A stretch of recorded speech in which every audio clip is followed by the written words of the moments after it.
One day before Christmas start, my father told me the greatest present would be for you to vanish from this family. My family fell silent. Nobody spoke for me. So I did precisely that. After selling the house I paid for and canceling their dream holiday dinner, what I taped to the fridge shut them up. Can you imagine the chilling silence, the collective smirk, when your own father, at Christmas dinner, declared that the best gift would be for you to simply disappear from the family? And what if in that exact moment he was unknowingly applauding his own devastating downfall? Hi, I'm Willow. I'm 32 years old, and for most of my life, my name, Efield, carried more weight in Seattle's elite medical circles than it ever did for me. 3 generations of doctors, all trained at prestigious institutions, all published in renowned journals. My grandfather, a pioneer in cardiac surgery. My father, Dr. Robert Efield, head of surgery at Seattle Grace. My brother, Michael, freshly minted neurosurgeon. And then there was me, the family disappointment, the black sheep who chose computer science over medicine. Every single Sunday dinner at their Grand Queen and mansion, it was a masterclass in subtle, crushing humiliation, while Michael, my brother, would regale them with heroic tales from the operating room. I just sat there, quietly, knowing my work in healthcare, AI, meant absolutely nothing to them. Willow plays with computers, my father would announce, waving a dismissive hand. Not exactly saving lives. The irony burned a hole straight through me. You see, for the past 8 years, while they were busy mocking my useless tech career, I'd been the silent anchor for their entire lavish lifestyle. I was the co-signer on the very mortgage for that mansion back in 2016, when Dad's malpractice settlement tanked his credit. Without my perfect 790 FICO score, he'd never have qualified for that coveted 3.9% rate. But in his mind, co-signing wasn't a real contribution. Neither was paying every single utility bill, electricity, water, gas, internet property taxes, HOA fees. Month after agonizing month, for $1,800 just vanished from my account to keep their lights on, their heated floors warm, their infinity pools sparkling. Dad knew, of course. He'd even mentioned it. Once, a casual sneer. Well, someone should contribute something since you're not carrying on the family legacy. As if $460,800 over 8 years was pocket change. As if the 11 times I'd covered his forgotten mortgage payments, another $39,600, meant nothing. But the worst part, how he'd introduce me at hospital events. This is Willow. She's in computers. The pause before computers hung in the air like a diagnosis of failure. I kept everything documented. A meticulous spreadsheet I'd named family support. Every payment, every single one, logged with dates, amounts, confirmation numbers. 8 years of financial devotion, reduced to rows and columns that told a story no one wanted to hear. Total utilities and property costs, $460,800. Emergency mortgage coverage, $39,600. Combined contribution, $500,400. $500,000 that my father dismissed as token gestures. That spreadsheet became my secret comfort during those suffocating family gatherings. While Dad praised Michael's real accomplishments and cooed over his bright future, I'd mentally review my PayPal receipts, my bank transfers, my auto payment confirmations. Evidence of love, measured in dollars, that bought me nothing but dismissal. Michael's promotion means he'll finally out-earn Willow. Dad announced at Thanksgiving, raising his wine glass. Proof that medicine pays better than typing code. Michael had smirked. At least my work requires actual skill, not just Googling solutions. Mom had laughed. Actually laughed. Oh, Michael, be nice to your sister. Not everyone can handle the pressure of real responsibility. Real responsibility. I'd pulled up my banking app under the table, staring at that morning's auto payment. $4,800 for December's house bills. Their champagne glasses caught the light from the chandelier I paid to keep illuminated. That night, I'd added a new column to my spreadsheet, recognition received. It remained empty. What they didn't know, what I'd hidden even from myself, was that my typing code had just earned recognition from the one place Dad worshipped above all others, the Geneva Medical Innovation Summit. But I wasn't ready to process that yet. First, I needed to survive one more family Christmas. The 2024 family Christmas card arrived at my apartment on December 15th, gold embossed, professionally photographed at the mansion's grand staircase. Dad in his white coat, Mom in pearls, Michael in scrubs, the Efield medical dynasty in all its glory. I wasn't in it. We took it during your work trip, Mom explained when I called. Besides, your father thought it looked more balanced without you. Aesthetically speaking. Balanced, as if my absence was an aesthetic choice, not a deliberate erasure. I hung up and stared at the card propped against my laptop. The same laptop that had just received an email that would change everything. The sender, James Morrison, CEO of Technova Corporation. Subject line, confidential executive position discussion. My hands trembled as I opened it. Technova, the tech giant with an $8.2 billion market cap, whose medical division had just revolutionized diagnostic AI.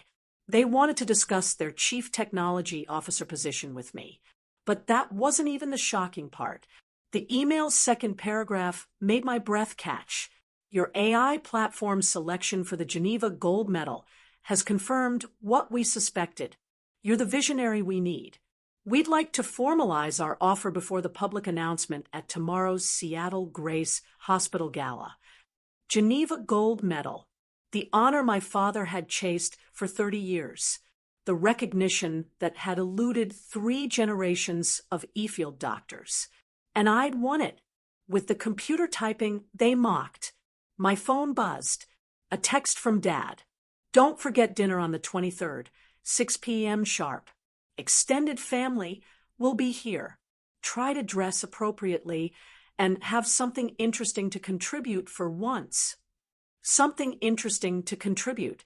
I looked at the email again, then at the family Christmas card, where my absence was an aesthetic improvement.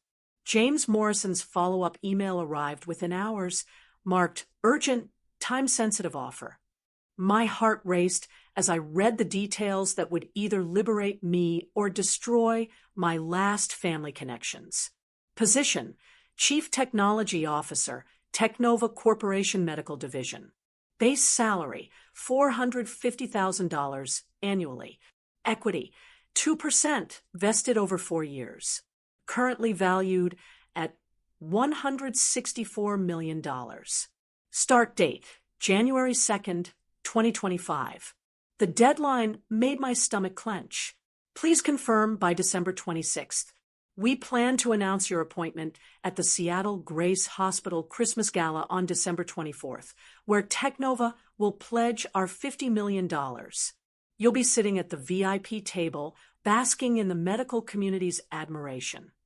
I scrolled down to the final paragraph.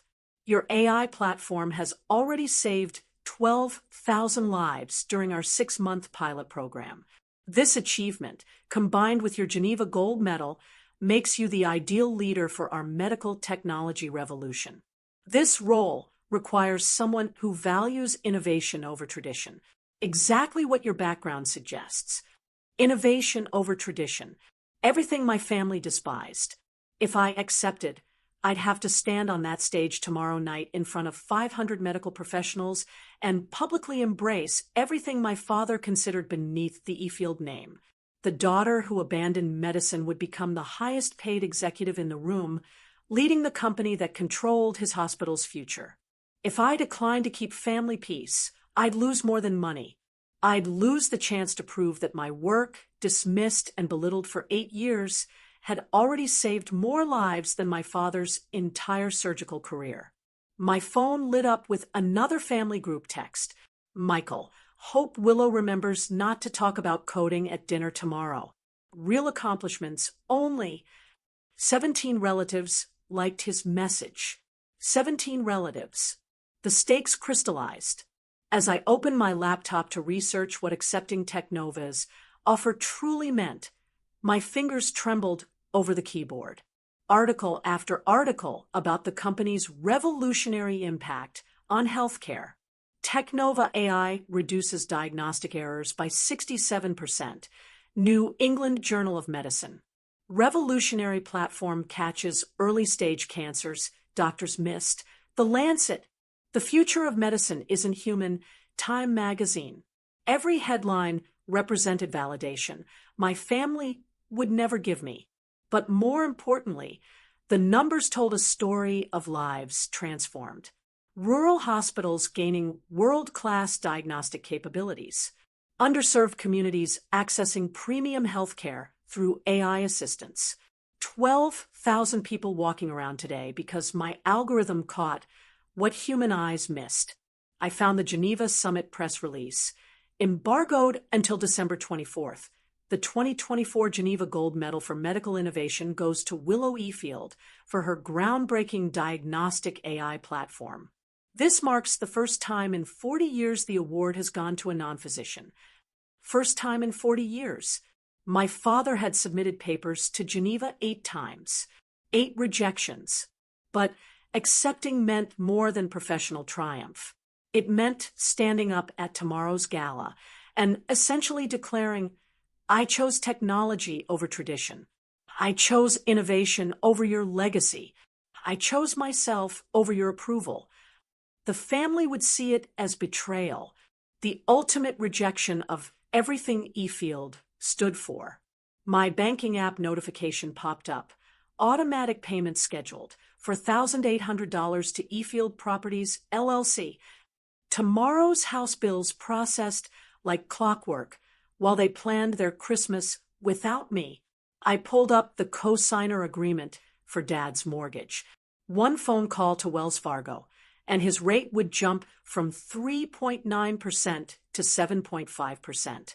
His monthly payment would skyrocket from $3,600 to $5,200. Without my utility payments, he'd face $10,000 monthly expenses. The power to devastate them sat in my hands. December 23rd, 6 p.m. I stood outside my childhood home, holding a $300 bottle of wine. I knew they'd critique anyway. Through the frosted windows, warm light spilled onto the manicured lawn I'd paid to maintain. 18 cars lined the circular driveway. The full Efield extended family had assembled. Inside, the interrogation began immediately. Still typing code? Aunt Helen asked, her voice dripping condescension. Still saving lives? I responded quietly. Uncle Richard laughed. She thinks computers save lives. Robert, where did this one get her delusions? From her mother's side, clearly, Dad said, earning chuckles around the room. The dining room showcased the family's medical degrees like a shrine. Harvard, Johns Hopkins, Stanford. Gilded frames reflecting chandelier light. My MIT diploma wasn't there. It never had been. Michael just got promoted to attending physician. Cousin Sarah announced, youngest in Seattle Grace history, following in Robert's footsteps beautifully. Grandmother Efield nodded approvingly. At least we have one child maintaining standards. Michael smirked at me across the table. Don't look so glum, Willow. Someone has to be the family cautionary tale about wasted potential.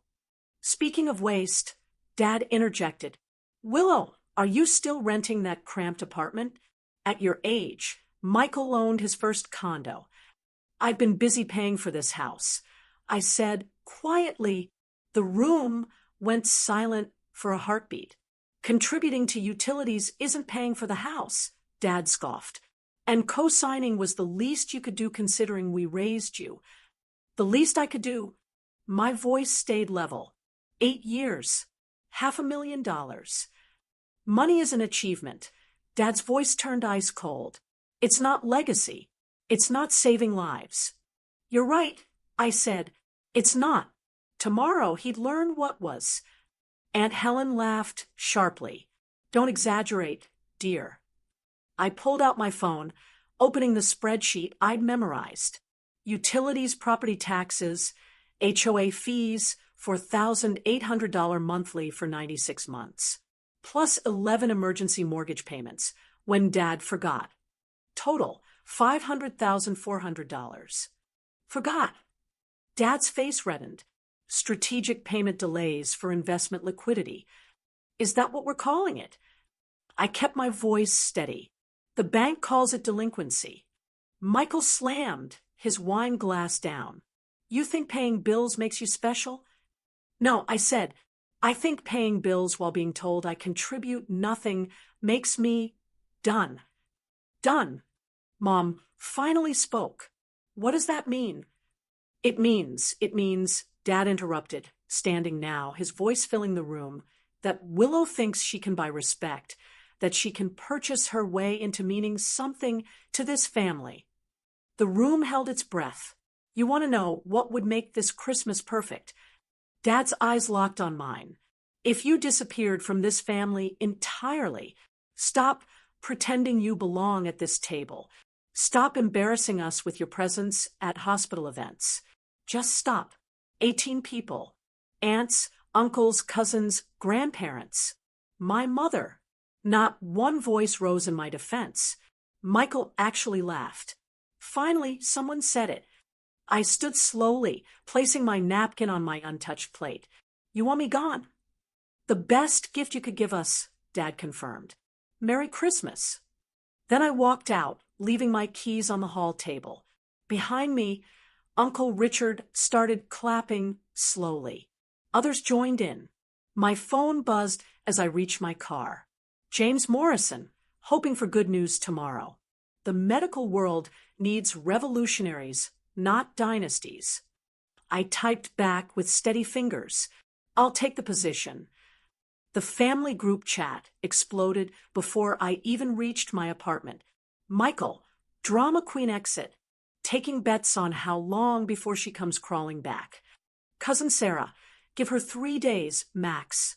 Aunt Helen, your father's right, Willow, this victim complex is exhausting. Mom, please don't make a scene at tomorrow's gala. Your father's reputation matters. His reputation, after telling me to disappear. She worried about his reputation. I sat in my car outside my apartment building, engine running, heat blasting against the December cold. My hands shook as I opened James Morrison's contact and hit call. Willow, his voice was warm, concerned. It's late. Everything okay? I'll take the position. I said, but I need to know something. Tomorrow's announcement. My father will be there. Front row VIP table. He's being considered for hospital director. James paused. Is that a problem?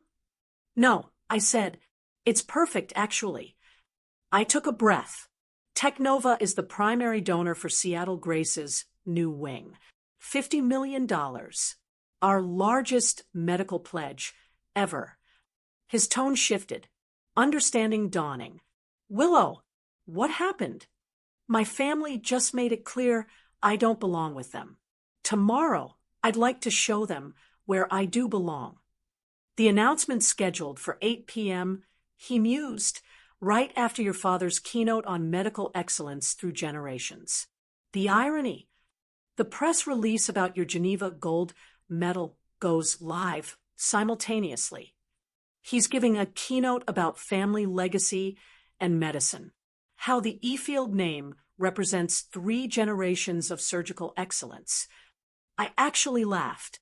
Then tomorrow should be educational. Willow, James's voice gentled. You sure you're ready for this? I looked at the family chat now, planning tomorrow's Christmas dinner without me. I've been ready for 8 years. Hey everyone, quick pause here.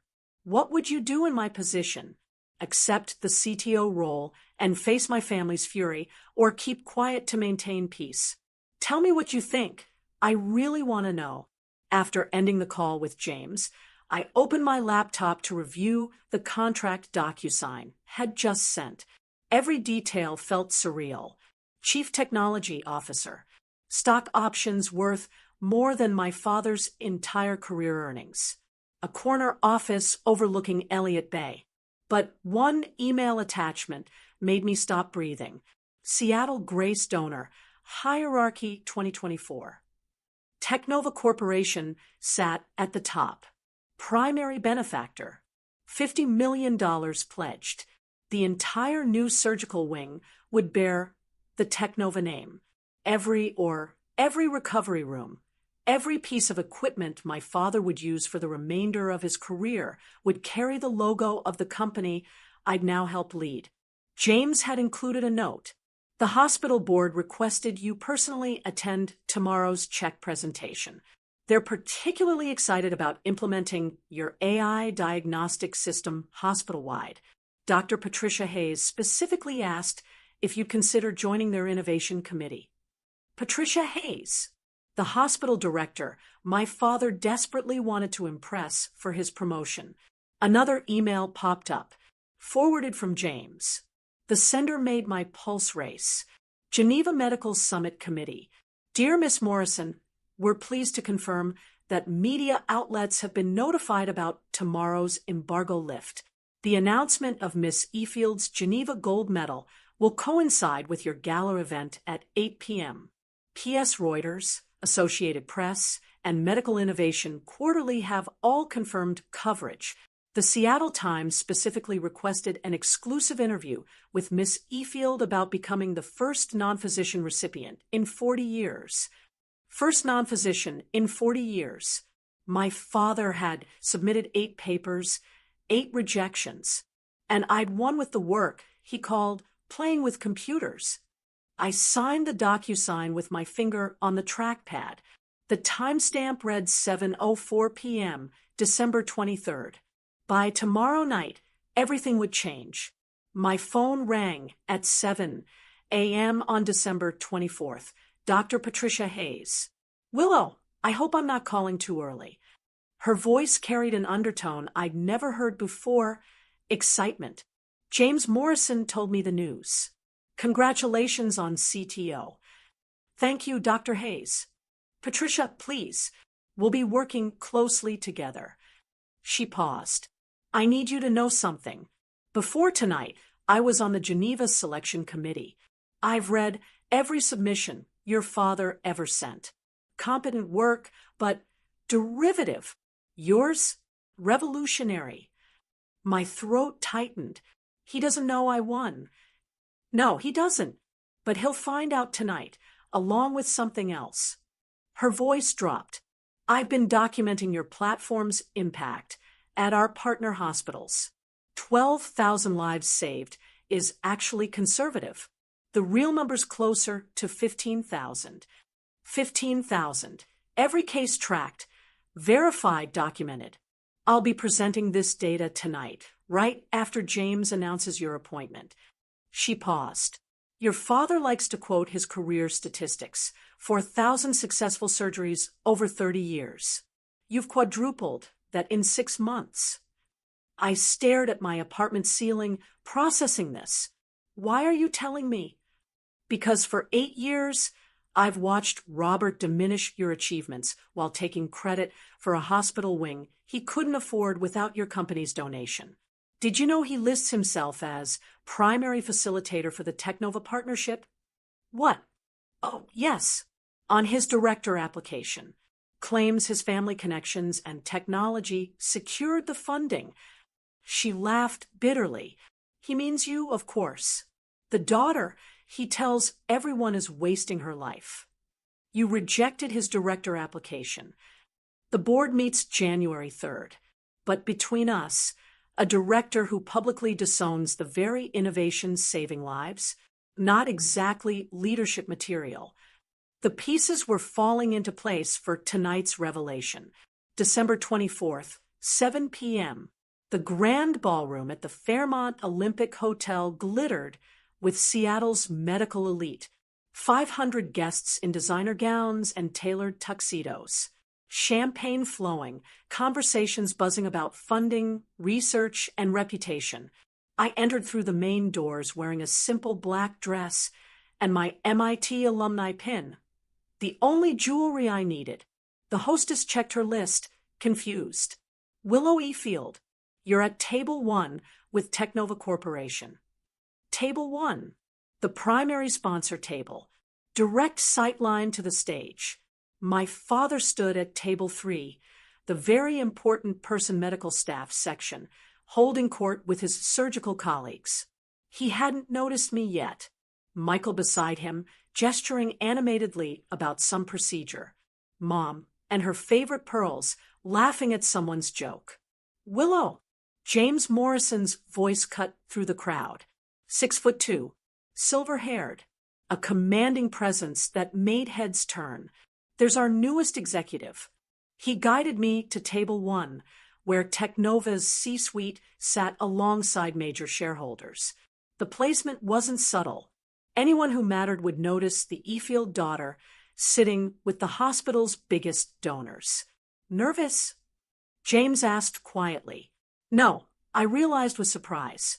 I'm ready. The lights dimmed for dinner service. Patricia Hayes took the podium for opening remarks, welcoming guests, thanking donors. Then she announced the keynote speaker. Please welcome Dr. Robert E. Field, discussing 3 generations of medical excellence. Dad strode to the podium with practiced confidence. The spotlight found him as he began the speech I'd heard versions of my entire life.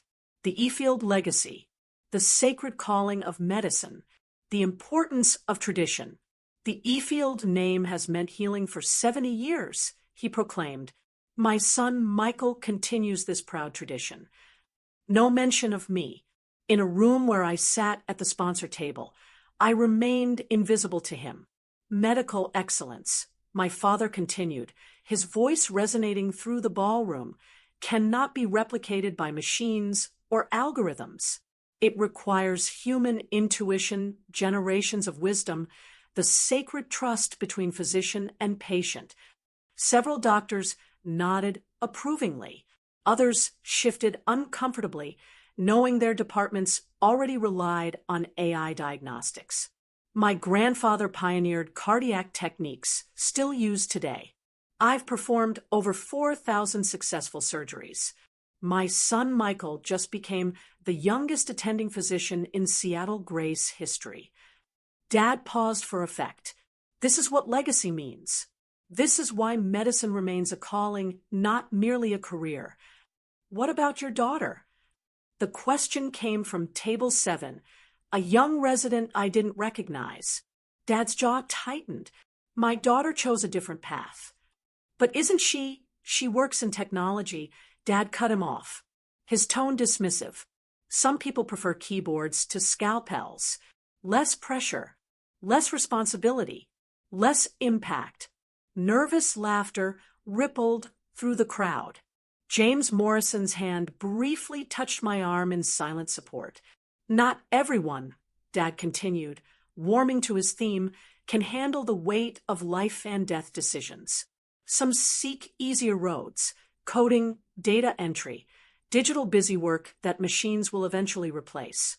Anyway, Michael laughed audibly from Table 3, raising his champagne glass in a mock toast. But tonight, Dad spread his arms magnanimously. We celebrate those who chose the harder path, who understood that true innovation comes from human hands, not artificial intelligence. Patricia Hayes stood up from Table 2. Several heads turned. The future of medicine, Dad concluded, oblivious, belongs to those brave enough to carry forward tradition, not those hiding behind screens, pretending to contribute. The applause was polite, but scattered. Half the room knew Technova's AI had transformed their departments. James Morrison rose from his chair. Before James could move, another voice pierced the awkward silence. Dr. E. Field, a follow-up question. Dr. Marcus Chun from Pediatric Oncology stood up. Your daughter. Isn't she the one who developed the diagnostic AI we've been using? Dad's smile turned brittle. As I said, she works in technology. Basic programming. Basic, Dr. Chun persisted. The system caught 3 cases of pediatric leukemia we missed. That seems more than basic. Listen, Dad's voice sharpened. I'm sure my daughter's hobby projects have their place, but comparing data entry to actual medicine, that's insulting to every physician here. Hobby projects? Someone whispered at a nearby table. Michael stood up, emboldened by wine and opportunity. My sister means well, but she's always been jealous of real doctors. This coding thing is her way of trying to feel important. Mom nodded supportively. We've tried to be patient with her need for attention.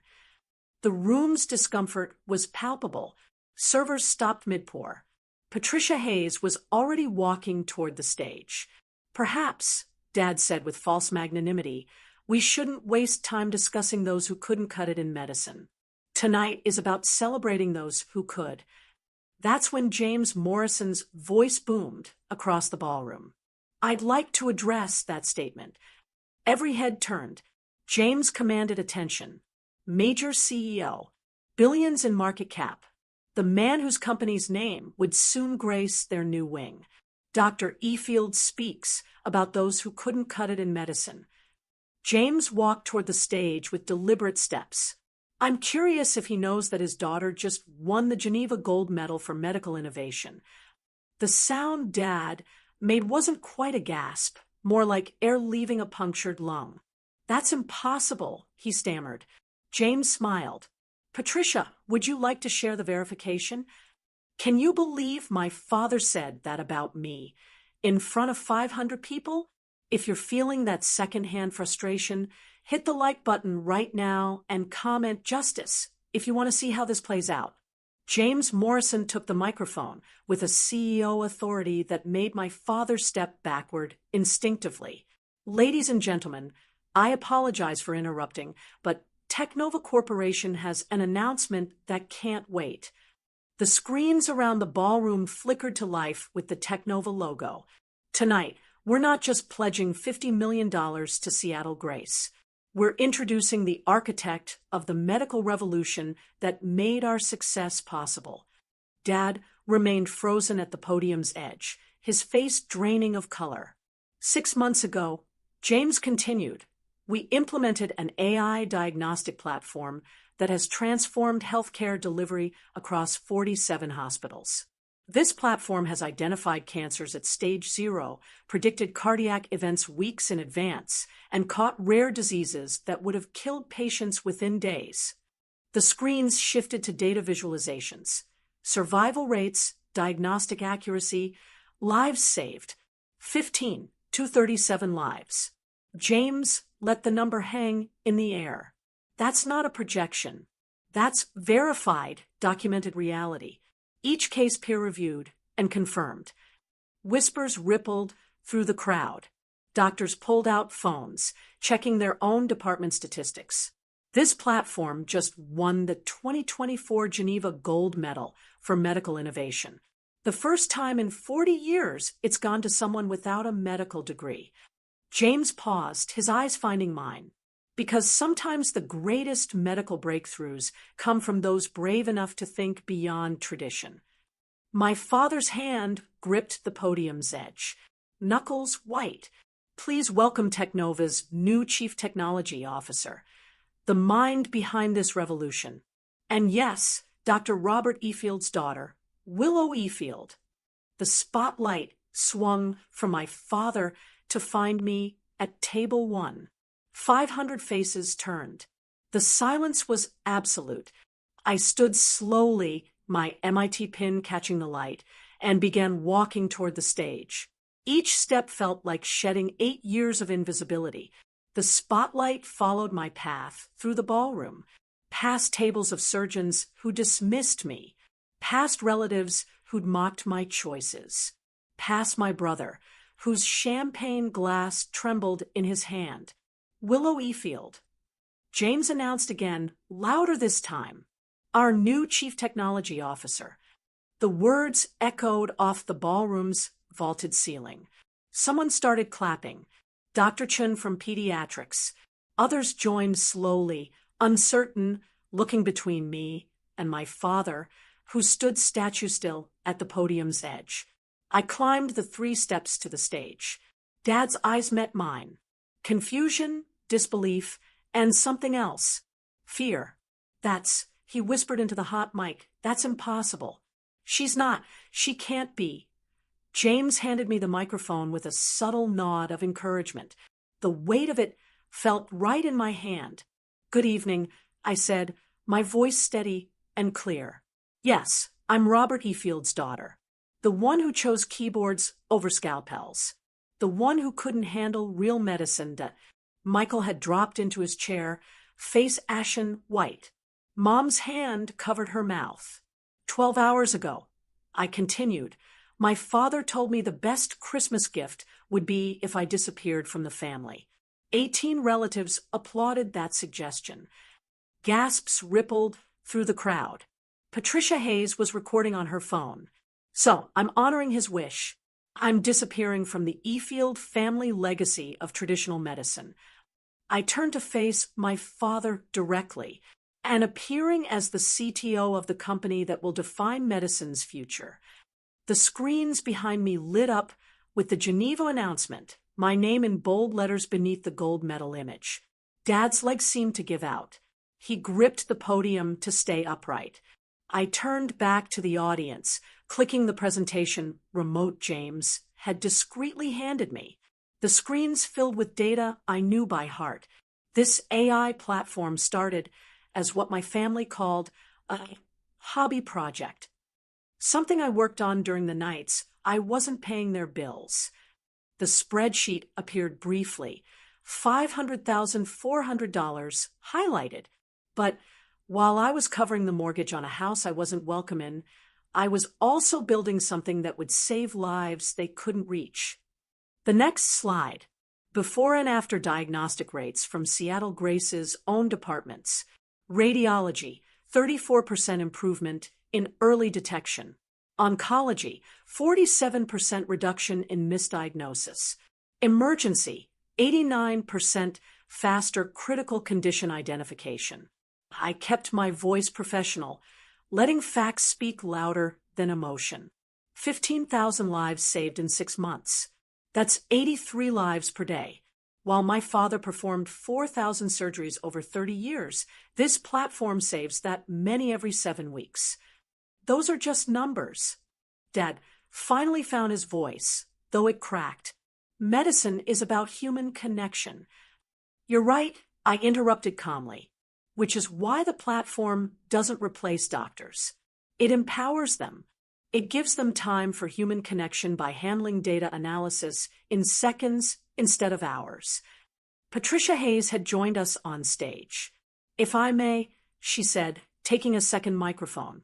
Dr. Efield, you've repeatedly dismissed your daughter's work as not real medicine.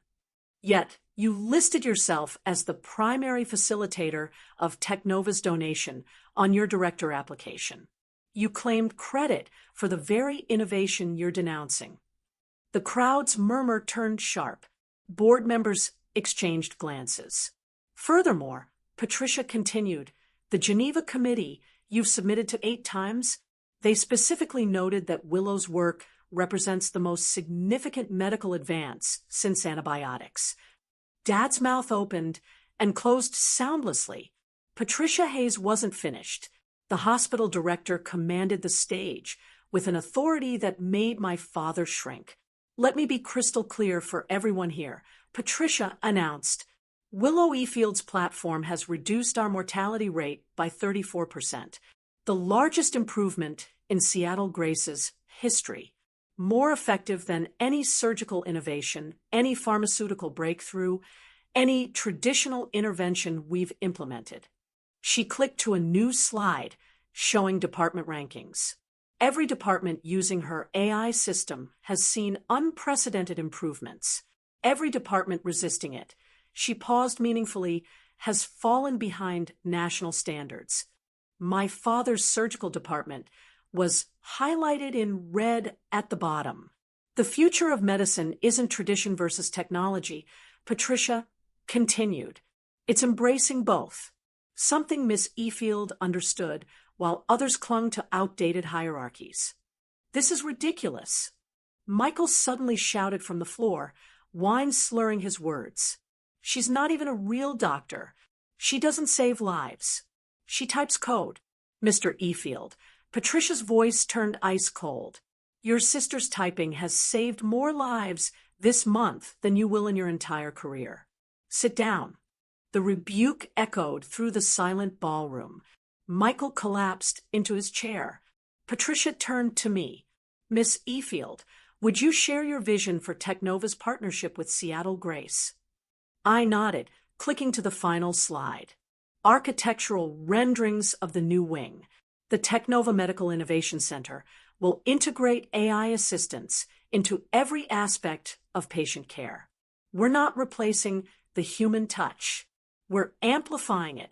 Doctors will have more time with patients, more accurate diagnostics, more lives saved. The board has already approved full implementation, Patricia added, led by our new CTO, not by those who denied her value. She looked directly at my father. Excellence through innovation, not just tradition. The moment I stepped off the stage, the media descended. Seattle Times, King 5 News, Medical Innovation Quarterly, all wanting the story of the surgeon's daughter who revolutionized medicine from outside its walls. Miss Efield, how does it feel to achieve what your father couldn't? Were you motivated by family rejection? Will you maintain any relationship with your family? I answered with measured professionalism, but my peripheral vision caught my father approaching through the crowd, his face desperate. Willow, we need to talk. His voice barely carried over the reporters. We did talk, I replied calmly, not breaking eye contact with the journalist. Yesterday, you made your position clear. This is a misunderstanding. Excuse me, Dr. Efield. James Morrison intercepted smoothly. Your daughter has interviews scheduled. Perhaps you could schedule time through her assistant after the holidays. Her assistant. Dad's voice cracked. She's my daughter. No, I finally turned to face him fully. According to you, the best gift would be if I disappeared. I'm simply honoring your wishes. Professionally. The reporters were recording everything. Mom had pushed through the crowd, tears streaming. Willow, please. It's Christmas. Yes, it is. I pulled out my phone, showing them the family group chat. The one you're planning without me. Michael's message has 17 likes. Remember? Board members were watching. Patricia Hayes stood nearby, arms crossed. The house, Dad started. We'll need new financial arrangements. I kept my voice level. I've covered $500,400 over 8 years. Consider it my graduation gift from the family that never wanted me. You can't just, I can, I am. I'd already notified Wells Fargo about removing myself as co-signer. Your rate adjustment letter should arrive by Monday. His face went gray. You're removing yourself as co-signer. Dad's voice pitched higher, panic breaking through his usual composure. Several board members stepped closer, sensing drama. Effective January 1st. I pulled up the Wells Fargo email on my phone, holding it where reporters could see. Without my credit score, your rate jumps from 3.9% to 7.5%. That's $5,200 monthly instead of $3,600. You can't. That's financial blackmail. No, it's financial independence. Something you said I'd never achieve while playing with computers. I switched to my banking app. I'm also canceling the automatic payments for utilities, property taxes, HOA fees, and maintenance. That's another $4,800 monthly you'll need to cover. Michael had stumbled over, face flushed with alcohol and rage. You vindictive. Careful, Patricia Hayes warned. You're speaking to Technova's CTO at a professional event. The board is watching. $10,000 monthly total, I continued calmly. The mortgage company has already been notified. They seemed very interested to learn that Dr. Robert E. Field has been dependent on his daughter's charity for 8 years. Charity? Mom gasped. We're family.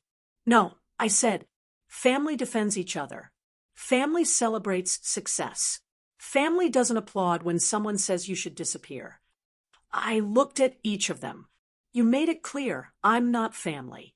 I'm simply adjusting my finances accordingly. The Seattle Times reporter stepped forward.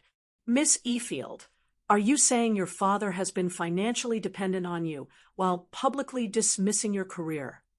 The documents speak for themselves, I replied, forwarding the spreadsheet to her email. 8 years of records. Every payment documented. Dad's legs wobbled. A board member offered him a chair. The best part, I added quietly, that cosigner clause was your addition.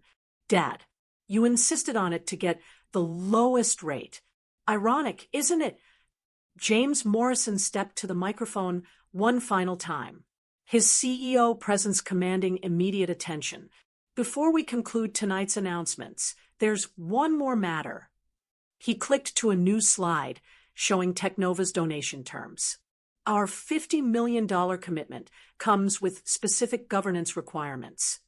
Dad, still slumped in the chair someone had provided, looked up sharply. The AI Innovation Wing will operate under independent leadership, separate from traditional surgical departments.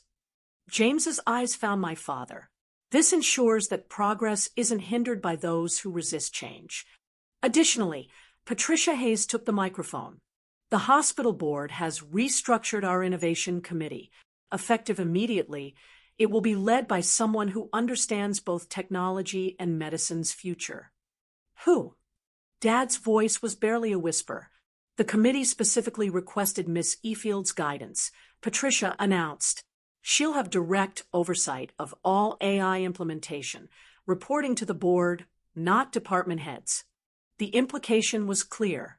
I would have authority over my father's department's technology adoption. This is nepotism in reverse. Michael slurred from the crowd. No, Patricia corrected sharply. Nepotism was promoting you despite mediocre performance because your father was department head. This is meritocracy. She pulled up Michael's performance reviews on the screen. A devastating move. Bottom quartile in diagnostics. Multiple patient complaints. 3 near misses this month alone. You can't show that publicly. Dad tried to stand, but wobbled. Actually, I can. Board transparency rules when addressing nepotism concerns. Patricia's smile was sharp. Your promotion is under review, Michael. We'll be investigating whether family connections influenced it. Mom was crying openly now. The family members who'd laughed at me yesterday were backing away, distancing themselves from the public humiliation. Merit, I said quietly into the sudden silence. Not name. That's the future of medicine. December 25th, Christmas morning. Seattle Times front page, business section. Tech daughter saves medical dynasty, then cuts it off. My phone hadn't stopped buzzing since midnight. LinkedIn notifications showed 50,000 new followers and counting. The Geneva announcement had gone viral on medical Twitter. Hashtag merit not nepotism was trending. The article was devastating in its thoroughness. Reporter Sarah Chun had done her homework, pulling public records, interviewing hospital staff, documenting every claim. The photo they'd chosen showed the moment of revelation. Dad gripping the podium, me walking toward the stage, the crowd's shocked faces. 8 years of financial support. While being publicly dismissed, the article read, documents show Willow Efield contributed over $500,000 to maintain the very household that excluded her from their Christmas celebrations. My email inbox exploded. Job offers from Mayo Clinic, Cleveland Clinic, Johns Hopkins. Speaking invitations from Harvard Medical School, Stanford, MIT, every major medical AI company wanting partnerships. But the most telling responses came from other healthcare professionals. Finally, someone stood up to the old boys club. Your father dismissed my AI research proposal 3 times. Karma is beautiful.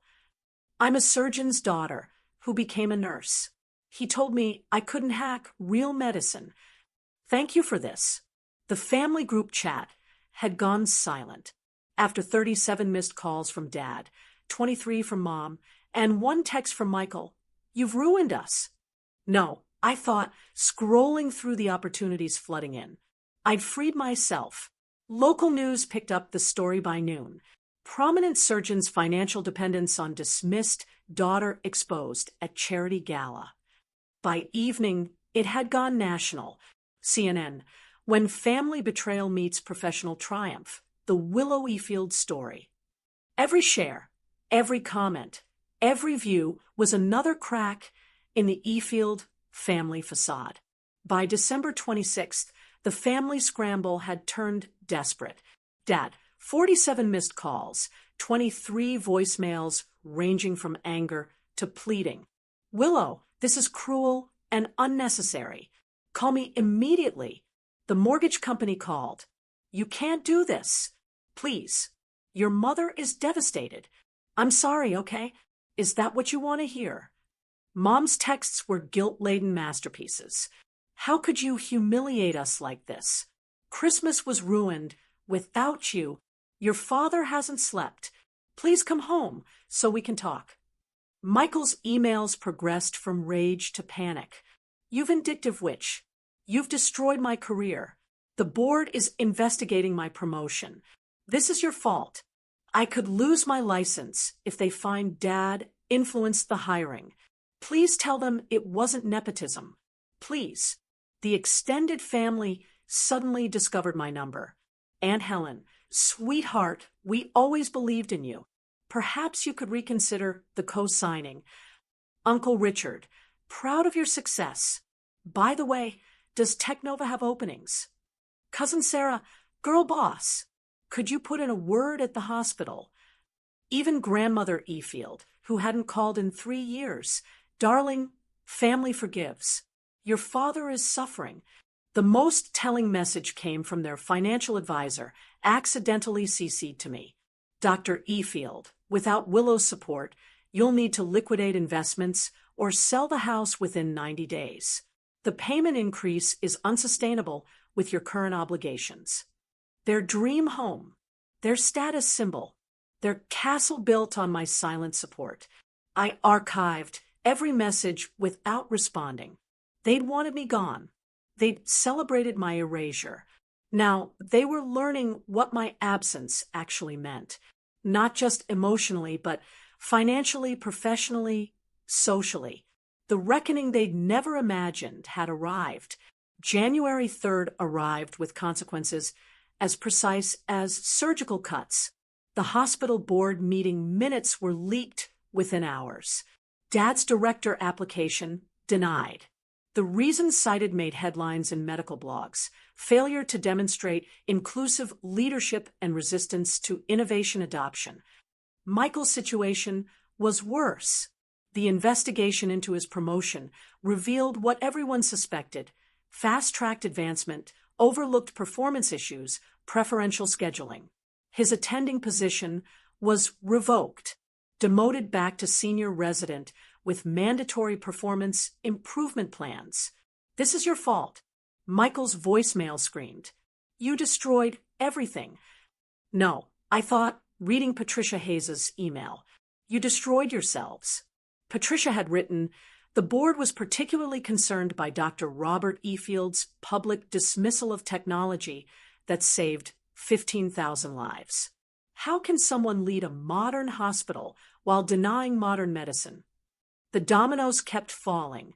3 pharmaceutical companies pulled Robert from their speaker rosters. His anti-AI stance was now problematic for their brand. The medical school canceled his guest lecture series. We need professors who embrace innovation, the coordinator explained in an email he'd blindly copied me on. His private practice referrals dropped 40% in 2 weeks. Patients were requesting doctors who used that AI system. The country club, where he'd bragged about his successful children, plural, only when convenient, had questions about his delayed membership dues. But the final blow came from Wells Fargo. Dear Dr. Efield, your request for rate modification has been denied due to insufficient credit score and debt-to-income ratio without cosigner. Payment of $5,200 begins February 1st. Additionally, review shows 11 late payments previously covered by cosigner. Account flagged for monitoring. The Efield medical dynasty, 3 generations of prestige, was crumbling because they dismissed the one person holding it together. All documented, all consequences of their own choices, all justice delivered by facts. My first day as CTO of Technova began January 8th with a corner office overlooking Elliott Bay and Seattle Grace Hospital in the distance. Welcome aboard, James Morrison said, gesturing at the view. Poetic, isn't it? 200 engineers reported to me now. My assistant, Marcus, had already fielded 12 interview requests and 37 partnership proposals before 10 a.m. The Geneva Committee wants you as keynote for their 2025 summit, Marcus announced. They're calling it Medicine Beyond Tradition, the E-Field Revolution. The irony wasn't lost on me. My first all-hands meeting was scheduled for 2 p.m. The team had decorated the conference room with congratulations banners and a cake reading to Saving Lives Without a Scalpel. Your AI platform went live in 12 more hospitals this week, my engineering director reported. Current projection, 100,000 lives impacted by second quarter. 100,000, a number my father couldn't fathom. The WHO partnership confirmation arrived that afternoon. We'd be deploying the platform in underserved countries, bringing advanced diagnostics to places traditional medicine couldn't reach. Miss Efield, the WHO director said over video call, your technology will democratize healthcare globally. This is medicine's future. At 4 p.m., looking out at Seattle Grace, I saw something that made me pause. An ambulance at the emergency entrance. Someone's worst day, potentially their last, unless the AI caught something human eyes might miss. That's what mattered. Not family approval, not legacy, not the Efield name on a hospital wing. Lives saved, suffering prevented, hope delivered through innovation they'd mocked. My phone buzzed, a text from an unknown number, a patient whose rare cancer was caught by my platform. You saved my life. Thank you for not giving up. Despite those who doubted me, despite family who dismissed me, Christmas morning, 1 year later, December 25th, 2025, I sat in my new Belltown penthouse, coffee in hand, watching the sunrise paint Mount Rainier gold. The family group chat I'd muted months ago showed 847 unread messages. I opened it for the first time since last Christmas. The recent messages were revealing. Mom, Willow, please. We're losing the house. Michael, can we at least talk? I'm struggling with resident salary. Dad, your mother wants you to know we're having Christmas at Aunt Helen's apartment. Apartment, not the mansion. I typed my first message in a year. I see you're experiencing life without my support. This is not cruelty. It's consequence. You celebrated my erasure from the family. I simply honored your wishes. If you want to reconnect, here are my non-negotiable conditions. 1. Public acknowledgement of 8 years of financial support. 2. Written apology for the Christmas Eve dismissal. 3. Acknowledgement that my work has value equal to medicine. For commitment to therapy, family, and individual. 5. Respect for my boundaries going forward. This isn't about money. It's about recognition, respect, and rebuilding on truth not tradition. You have my terms. The choice is yours. I sent it and closed the app. Within minutes, my phone rang. Mom. I let it go to voicemail. Willow, sweetheart, those conditions, your father's pride. Can't we just forget everything and start over? No. Starting over meant they'd learned nothing. Accountability came before absolution. Another call. Dad, this time. Also to voicemail. This is extortion, Willow. Family doesn't have conditions.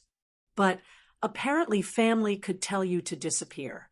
Family could mock your career while taking your money.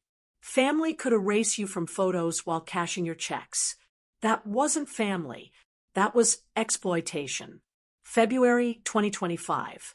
Dad showed up at Technova's headquarters, desperate enough to try ambushing me at work. I need to see my daughter, he told reception, using his most authoritative surgeon voice. I'm sorry, Dr. Efield, but you're not on Miss Efield's approved visitor list.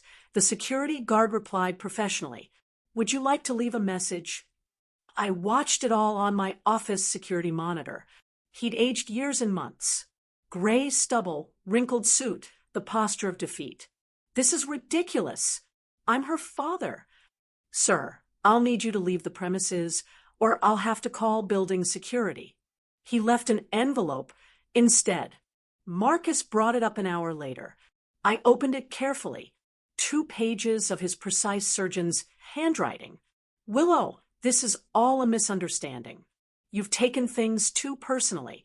Yes, I said some things in frustration, but family forgives. Your mother cries daily. Michael's career is ruined. The house is in foreclosure. You've made your point. You're successful. We get it. Now come home and fix this. Your father. Not love, Dad. Just your father. No apology. No acknowledgement. No accountability. Just demands disguised as reconciliation. I had Marcus draft a formal response on Technova letterhead. Dr. Efield, your letter was received. It contains no apology, no acknowledgement of wrongdoing, and no acceptance of the conditions I outlined for reconnection. You state, I've taken things too personally. Telling me to disappear from the family was personal. Taking my financial support while denying my professional worth was personal. You want me to fix this? I did not break it. You did, with 18 witnesses who applauded. My conditions remain unchanged and non-negotiable. Willow Efield, Chief Technology Officer, Technova Corporation. He never responded directly, but the legal papers arrived a week later, attempting to sue me for financial abandonment. His lawyer dropped the case after seeing the documentation. March 2025 brought an unexpected visitor. Mom came alone to Technova, waiting 6 hours in the lobby until I agreed to see her. She looked smaller somehow, designer clothes replaced with simple department store finds. The pearls were gone, probably sold. Willow, she began, then stopped, tears already starting. I'm sorry. The words hung between us, fragile and long overdue. I should have defended you. That night, when Robert said those horrible things, I should have stood up. I was a coward. She pulled out a worn envelope. I wrote this letter 100 times. I read it slowly, 3 pages of real accountability. How she'd enabled Dad's dismissiveness. How she'd prioritized peace over truth. How she'd failed as a mother. I've started therapy, she continued. Individual, not couples. Robert refuses to go. But I need to understand why I let this happen. Why I let him diminish you while you held us up. What about Dad and Michael? Michael blames you for everything. He's living with friends, drinking too much. Your father, she paused. He's moved into a studio apartment. Still insists he did nothing wrong. Still telling people you betrayed the family. And you, what do you tell people? The truth, that my daughter is brilliant, generous, and deserved so much better than we gave her.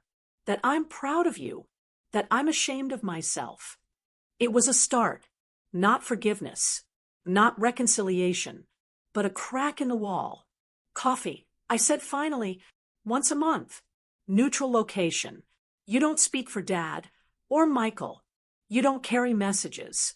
You don't guilt trip. Just coffee. I'll take it, she whispered. It's more than I deserve. Maybe, but everyone deserved a chance to grow. Even mothers who'd stayed silent too long. June 2025. 6 months after the gala, that changed everything.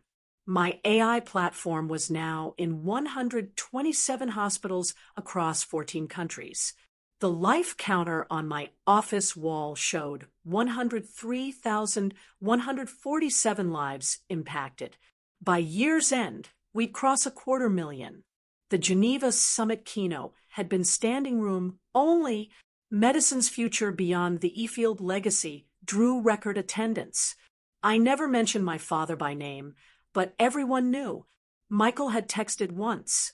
Hope you're happy. I'm working urgent care in Tacoma. I wasn't happy he was struggling, but I wasn't responsible for his choices either. Dad had given one interview to a medical blog, claiming I'd success against family. The comments destroyed him. Hundreds of healthcare workers sharing their own stories of dismissive senior physicians. He never gave another interview. Mom and I had our monthly coffees. Slowly, carefully, we were building something new. Not a daughter trying to earn love through payment. Not a mother enabling toxic dynamics. Just two women learning to see each other clearly. Your father asked me to give you this, she said at our latest meeting, sliding a card across. We agreed. No messages. I know. I told him that. But read it later or don't. Your choice. I opened it that night. A Christmas card. Inside, his handwriting. I was wrong. 3 words. No signature. It wasn't enough. Not nearly. But it was the first crack in his armor.